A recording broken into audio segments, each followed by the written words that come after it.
messieurs, bonsoir. Bienvenue dans cette grande édition vespérale. Avant toute chose, suivons d'abord le sommaire. Le Conseil de sécurité de Butembo a présenté 11 présumés coupeurs de route à la presse lundi 6 septembre 2021 au bureau de l'Agence nationale de renseignement. D'après les commandants de la police de cette ville du Nord Kivu, ces gens font partie du groupe d'hommes qui avait attaqué un véhicule de fonds social de la République.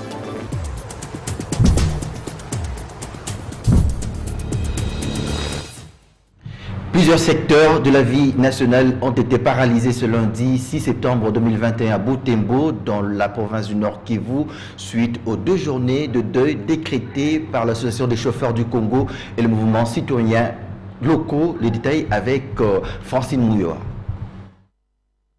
D'un bout de la ville à l'autre, les activités économiques sont restées paralysées tout au long de la journée de ce lundi 6 septembre. Jusqu'à tard dans l'avant-midi, certaines artères sont restées sans activité. Au centre-ville de Butembo, où l'essentiel des activités est concentré, la plupart des boutiques et magasins sont restés fermés. Grands commerçants, tout comme les petits, n'ont pas œuvré tout l'avant-midi, sauf que l'on peut voir quelques vendeurs empilant sur la route ou devant les boutiques des particuliers.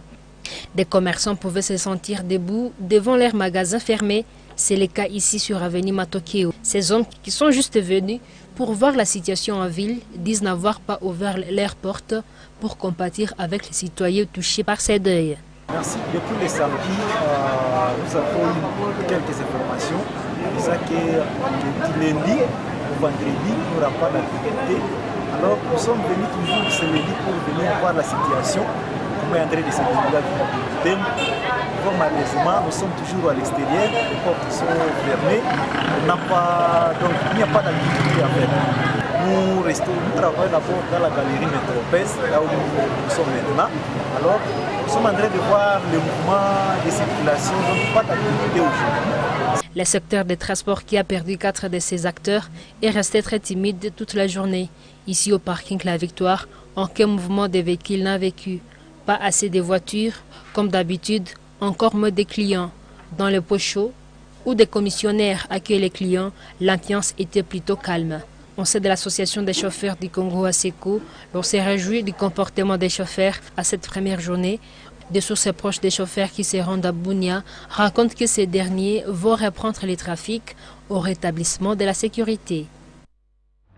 Toujours à Butembo, ça s'appelle Joli coup de filet. 11 coupeurs de route ont été présentés à la presse ce lundi 6 septembre 2021 au bureau de l'Agence nationale de renseignement. D'après les commandants de la police de cette ville du Nord Kivu, il s'agit d'un groupe d'hommes qui avait attaqué un véhicule de fonds social de la République. Des détails avec Francine Moussoua. Ces présumés bandits avaient été arrêtés le 26 août en ville de Butembo alors qu'ils étaient en train de planifier une nouvelle opération. Ces groupes opèrent avec des armes en feu, rapportent les services de sécurité qui ont pu saisir une arme et une bombe. Parmi ces bandits, ce monsieur qui était cité dans l'assassinat du docteur Muzoko et qui est un évadé de la prison de Kangwai. Ils ont opéré le 5 août. Ce sont eux qui ont attaqué le véhicule de fonds social en provenance de Beni pour Goma, à la hauteur de Amin Yes. Eux, ils ont aussi organisé un autre coup, tous le même tronçon, à la hauteur de Amin Yes, c'était le 20. Quand les ministres des Affaires sociales rentraient à Maurice Motinga, rentraient à Beni, de s'être informé, il y a un véhicule qui devait quitter Goma Beni pour Butembo. Malheureusement, ce jour-là, ça n'est plus passé. C'est ainsi qu'ils ont crépités plus de 7 coups de balle au niveau de la mine Yes, c'est sur le 20. Dieu aidant, les 26, il faut aussi opérer. Mais les services de sécurité en ville de Butembo ont été informés. Et ils ont mis la main sur ce groupe qui se réunissait quelque part pour aller opérer. Oui, j'ai un message. La ville de Butembo, c'est une ville commerciale, nous voulons la paix. En coupant la route, Beni Butembo, vous voyez même, ça joue à quoi sur le plan économique. Nous sommes ravitaillés à partir de l'Ouganda, en passant par Beni. Mais si on arrive à couper cette route, vous voyez que c'est comme conséquence de la vie de Butembo. Ces présumés coupeurs de route avouent les faits et décrivent les circonstances dans lesquelles ils ont été recrutés. Nous nous retrouvons ici parce que nous avons été attrapés quand nous étions en pleine opération de préparation de vouloir avoir l'argent qui était transporté dans un camion. Et on nous a arrêtés, c'était tout juste à Four quand nous étions en pleine concertation. Vraiment, on ne sait pas si nous avons été affolés par quoi. C'est parce que actuellement, si vous trouvez des personnes qui sont assises, ils ne font que converser de ce qui concerne la situation que nous traversons aujourd'hui dans notre entité. Et quand on disait que c'était l'argent de balkanisation, voilà peut-être ce qui nous a fort motivés d'entrer dans des bavures pareilles. Le message que j'ai, vraiment, je demande à mes confrères que je confesse devant Dieu, devant tous les autorités administratives politiques, ainsi que devant tout le monde, que je n'oserai plus de prêter oreille à quiconque qui me proviendra avec de telles informations. Et si je demande à mes confrères, s'il y a quelqu'un, un ami, soit un condisciple, qui vous donne un tel message, vraiment, soyez le premier à lui pointer les doigts et je vais dire d'alerter même le service. J'ai été appelé par un ami de Four, disant qu'il y a un financement qui soutient la balkanisation. Je me suis rendu là-bas, ils m'ont donné des données. Quand on vous dit qu'il y a un financement contre votre tribu, contre votre région, là, on est excité de les empêcher avec leur... Ces 14 bandits seront déférés devant la justice pour répondre de leurs actes. Dans un autre registre, le Premier ministre Jean-Michel Sama Lukonde et l'ambassadeur de Chine en République démocratique du Congo en accord pour une commission mixte d'enquête sur les présumées activités illicites des entreprises minières chinoises sur les sites miniers en République démocratique du Congo. Suivez les détails avec Papi Katassi. Le Premier ministre Sama Lukonde Kyenge et l'ambassadeur de la Chine en accord pour une commission mixte d'enquête sur les présumées activités illicites des entreprises minières chinoises dans les sites miniers de la RDC. Jean-Michel Sama Lukonde Kyenge a reçu en audience le samedi 4 septembre à l'immeuble du gouvernement à Kinshasa l'ambassadeur de Chine en RDC, M. Zhu Jing, à la suite des accusations sur l'existence des présumées activités illicites des entreprises minières chinoises opérant dans la clandestinité dans les sites miniers de la République démocratique du Congo. S'exprimant à l'issue de cette audience, le diplomate chinois s'est dit préoccupé par ces accusations. Il a dit être favorable à une enquête mixte pour vérifier sur le terrain la véracité de ces allégations. M. Zhu Jing, convaincu de la sincérité de la coopération entre Kinshasa et Pékin, attend collaborer avec les services compétents de la RDC pour faire toute la lumière sur ces dossiers.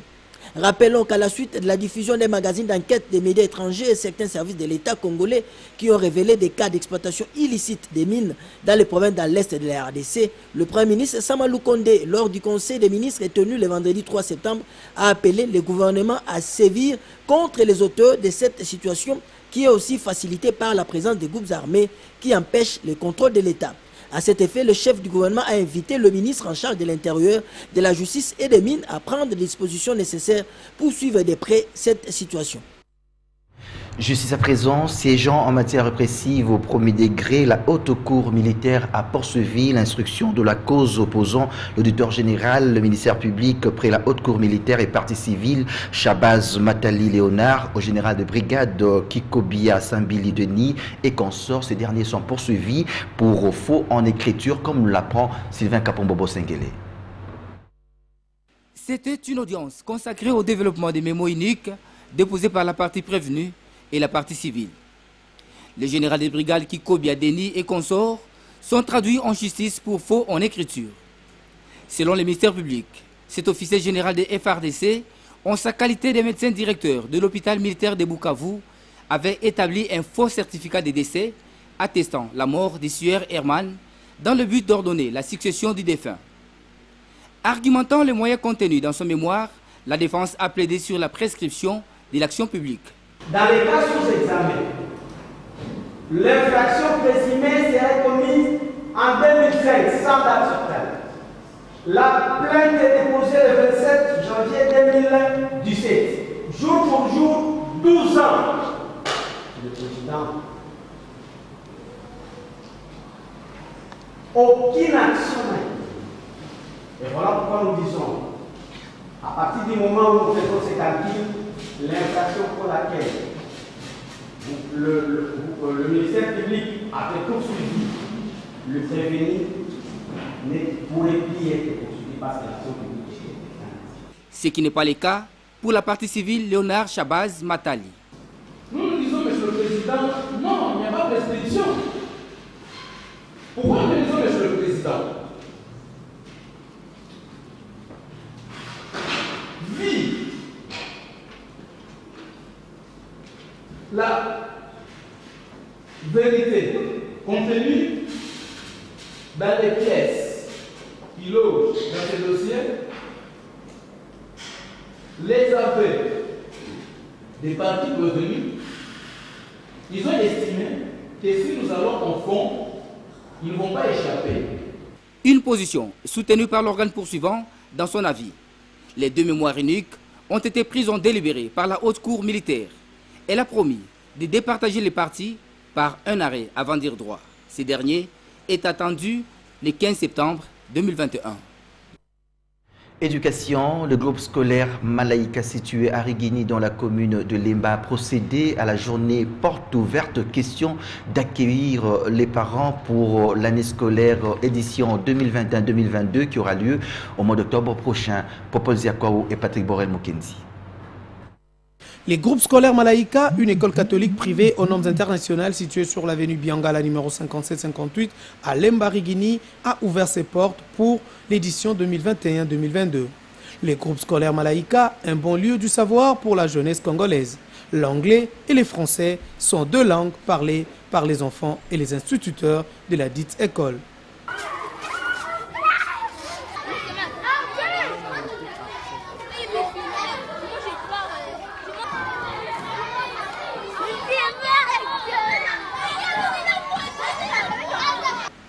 Groupe scolaire Malaïka, ça donne pour une meilleure éducation.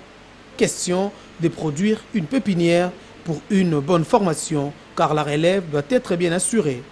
Le groupe scolaire Malaïka de Rigini organise plusieurs sections, à savoir maternelle, primaire, secondaire, générale, avec comme option littéraire, biochimie, commerciale et coupé-couture.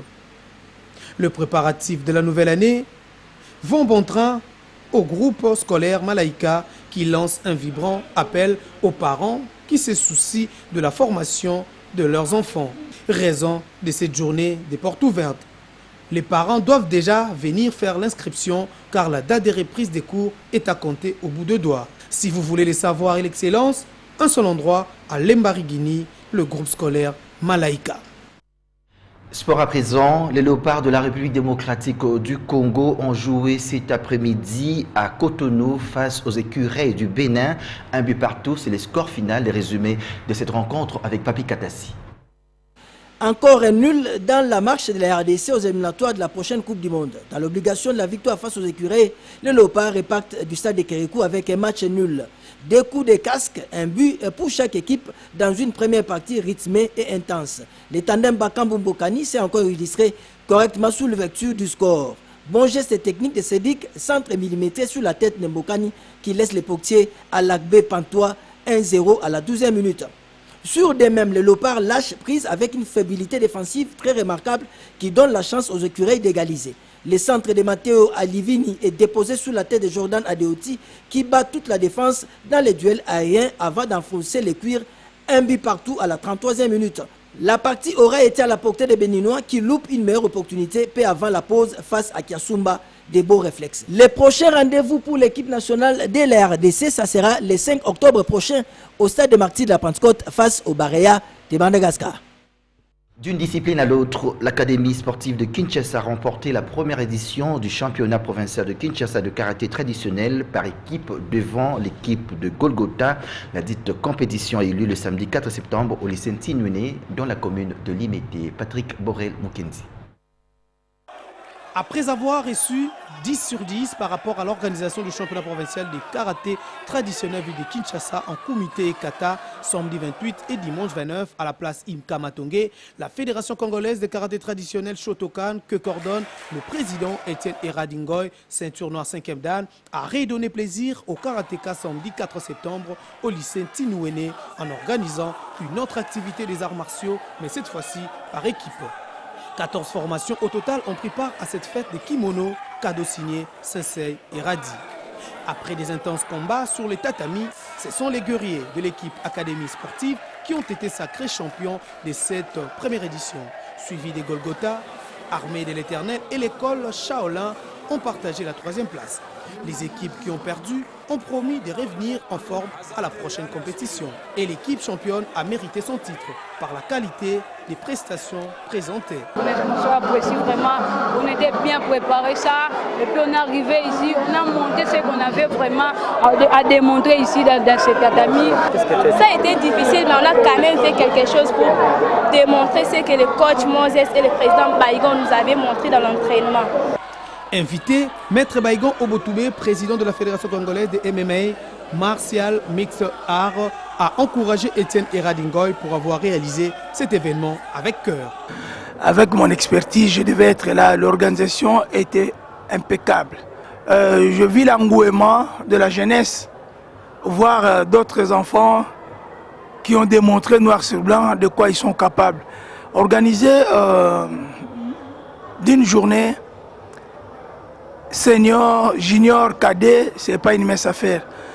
Coup de chapeau à Eradi et coup de chapeau à tous les karatékas, peu importe de votre provenance, Gojuryu, Adoryu, Shotokan, Itosukai et Kyokushin, moi je pense que la victoire revient au karatéka.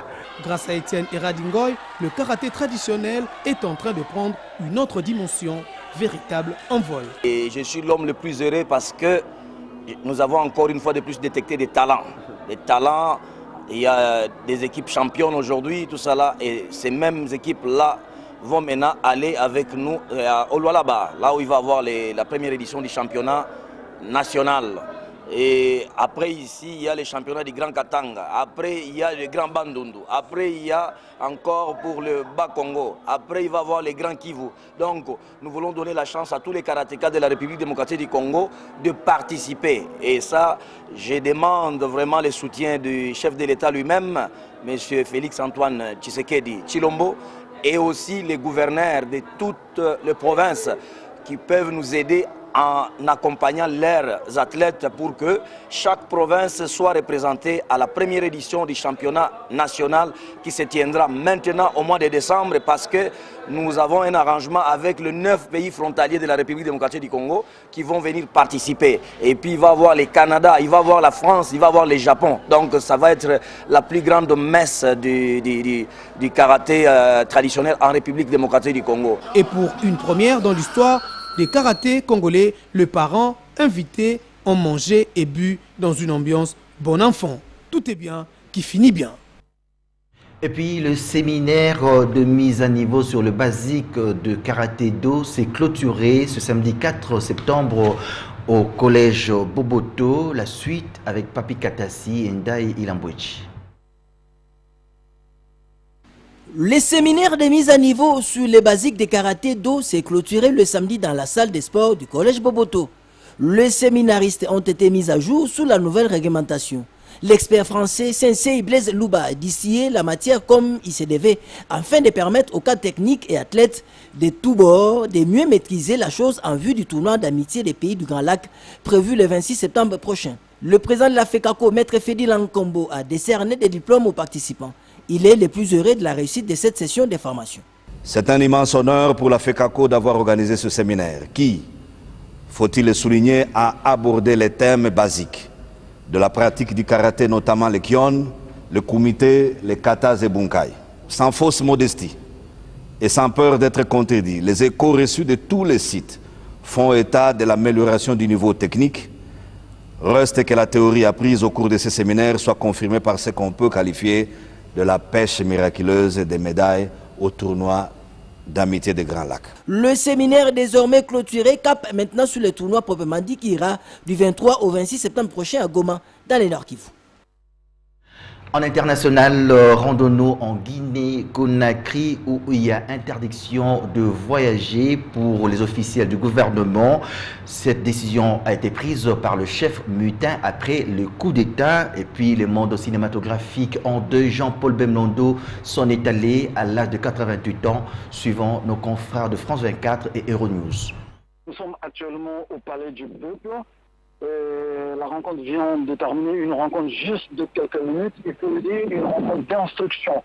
Mamadi Doumbouya, le nouvel homme fort du pays, rentre dans la salle et demande 1 minute de silence à la mémoire de tous ceux qui sont tombés dans les manifestations politiques en Guinée. Ensuite, il dévoile pourquoi, devant les anciens ministres Alpha Condé, pourquoi il a décidé de prendre le pouvoir. Dans son discours, il demande aux anciens ministres de déposer les clés de tous les véhicules de service, interdiction de voyage jusqu'à la fin de la transition, une transition dont la date n'est pas encore connue, déposer les documents de voyage.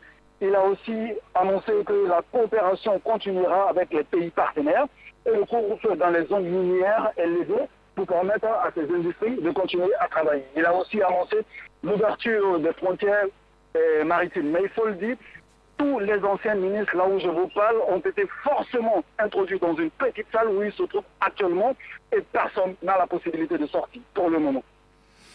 Il y avait des ministres autour de la table, il y a aussi des milices qui participent à la réunion, Malik? Il y avait pratiquement tous les ministres du gouvernement d'Alpha Condé, du Premier ministre, le ministre de la Défense, le ministre de la Sécurité, le ministre des Affaires étrangères, tous étaient présents et présentement ils sont dans une salle enfermée, toujours au Palais du Peuple.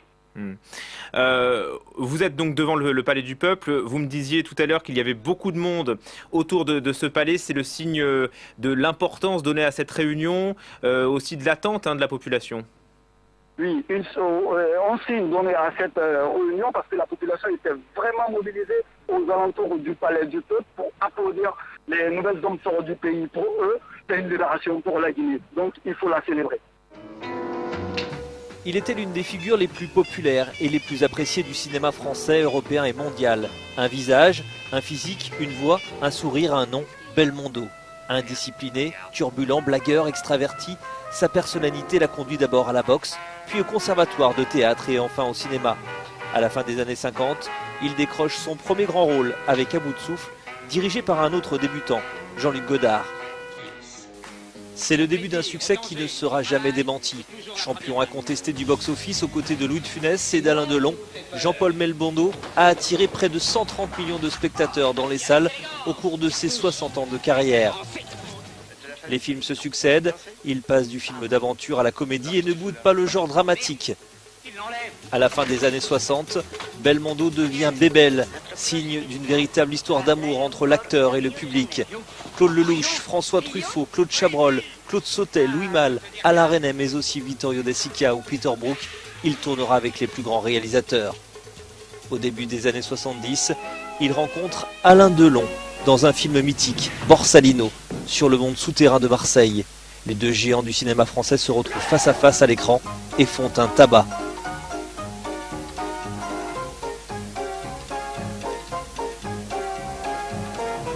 Belmondo est alors une superstar du box-office.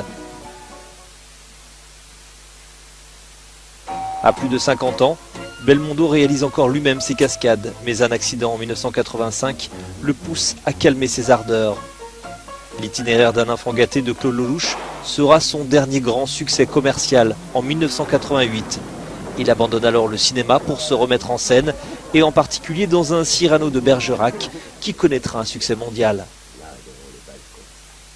Au début des années 2000, Jean-Paul Belmondo est victime d'un accident vasculaire cérébral et reste partiellement paralysé.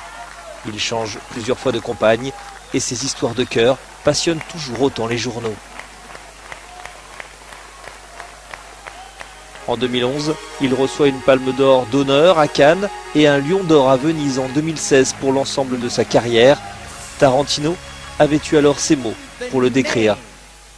Et même le nom, Belmondo, c'est un verbe qui représente la vitalité. Le charisme, une force de la nature. Il représente la supercoulerie. Voilà qui met un terme à cette édition. Mais avant de nous quitter, d'abord le rappel du titre. Le Conseil de sécurité de Boutembo a présenté 11 présumés coupeurs de route à la presse lundi 6 septembre 2021 au bureau de l'Agence nationale de renseignement. D'après les commandants de la police de cette ville du Nord Kivu, ces gens font partie du groupe d'hommes qui avait attaqué un véhicule de fonds social de la République.